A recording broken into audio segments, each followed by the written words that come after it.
Hello friends, welcome to my kitchen. ఈరోజు నేను చేయబోయే చికెన్ పలావ్ రెసిపీ మీరు ట్రై చేస్తే ఇంకెప్పుడు వదిలిపెట్టరు. రెస్టారెంట్స్లో కూడా ఇంత టేస్టీ చికెన్ పలావ్ మీరు ఎప్పుడు తిని ఉండరు.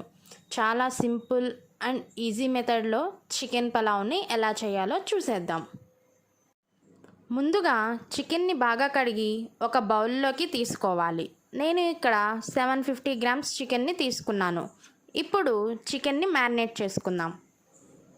మ్యారినేట్కి కావలసిన పదార్థాలు: 1/2 టీ స్పూన్ పసుపు, 1 table spoon salt, 1.5 table spoon కారం, 1 table spoon garam masala powder, 1 table spoon అల్లం వెల్లుల్లి paste, 1 table spoon green chilli paste.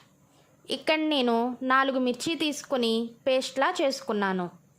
1 tea spoon మిరియాల powder, 1 table spoon biryani masala powder, 2 table spoons పెరుగు, 1 టేబుల్ స్పూన్ లెమన్ జ్యూస్. ఇక్కడ నేను 1 మీడియం సైజ్ లెమన్ని తీసుకున్నాను. ఈ విధంగా అన్నీ వేసుకున్నాక ఈ మసాలాలన్నీ ముక్కకు బాగా పట్టేలాగా కలుపుకొని 30 నిమిషాలు పక్కన పెట్టుకోవాలి. ఇప్పుడు నేను తీసుకున్న 750 గ్రామ్స్ చికెన్కి 2 గ్లాసెస్ బాస్మతి రైస్ని తీసుకుని 2 సార్లు బాగా కడిగి 30 నిమిషాలు నానబెట్టుకోవాలి. 30 నిమిషాల తర్వాత ఒక ప్యాన్ని తీసుకుని 2 టేబుల్ స్పూన్ ఆయిల్ మరియు 1 టేబుల్ స్పూన్ నెయ్యిని వేసుకోవాలి. ఆయిల్ హీట్ అయ్యాక యాలకులు, లవంగాలు, జాజికాయ, చెక్క, అనాస పువ్వు, మరాఠీ మొగ్గ, జాపత్తి, షాజీరా, బిర్యానీ ఆకు వేసుకోవాలి. బిర్యానీ దినుసులన్నీ యాడ్ చేసుకున్న తర్వాత 1 కప్ సన్నగా తరిగి పెట్టుకున్న ఉల్లిపాయల్ని యాడ్ చేసుకోవాలి. ఈ ఉల్లిపాయ ముక్కలు బ్రౌన్ కలర్ వచ్చేదాకా వేయించుకోవాలి. ఇలా బ్రౌన్ కలర్ వస్తేనే పలావ్ అనేది చాలా టేస్టీగా ఉంటుంది. చూసారు కదా ఫ్రెండ్స్, ఈ ఉల్లిపాయ ముక్కలు బ్రౌన్ కలర్లోకి వచ్చేసాయి. ఇప్పుడు మనం ముందుగా మ్యారినేట్ చేసి పెట్టుకున్న చికెన్ని యాడ్ చేసుకోవాలి. ఈ చికెన్ని ఒక 10 నిమిషాలు మూత పెట్టుకుని మీడియం ఫ్లేమ్లో ఉడికించుకోవాలి.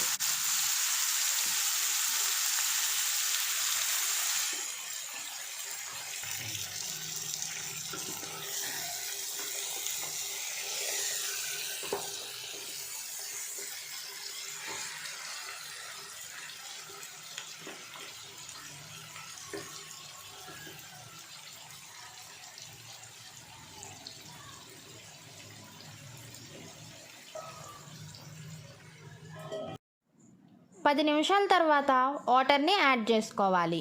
ఇక్కడ నేను 2 గ్లాసుల రైస్కి 3.5 గ్లాసులు వాటర్ని యాడ్ చేసుకున్నాను. ఎందుకంటే రైస్ని మనం ముందుగా నానబెట్టుకున్నాం కాబట్టి. చూసారు కదా ఫ్రెండ్స్, వాటర్ ఇలా పొంగు వస్తున్నప్పుడు ముందుగా నానబెట్టుకున్న రైస్ని యాడ్ చేసుకోవాలి. రైస్ని యాడ్ చేసుకున్నాక తరిగి పెట్టుకున్న పుదీనా మరియు కొత్తిమీరని యాడ్ చేసుకుని మొత్తం ఒకసారి కలిసేలా కలుపుకొని మూత పెట్టి 5 నిమిషాలు హై ఫ్లేమ్లో ఉడికించుకోవాలి.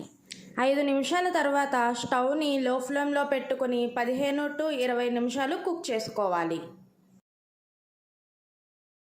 చూసారు కదా ఫ్రెండ్స్, ఎంతో టేస్టీగా సింపుల్గా పొడి పొడిలాడే చికెన్ పలావ్ రెడీ అయిపోయింది. ఒక్కసారి ఇలా ట్రై చేసి చూడండి ఫ్రెండ్స్. మీరు రెస్టారెంట్స్లో కూడా ఇంత టేస్టీగా చికెన్ పలావ్ తిని ఉండరు. మీరు కూడా ఈ రెసిపీని ట్రై చేసి మీ కామెంట్స్ని తెలియచేయండి.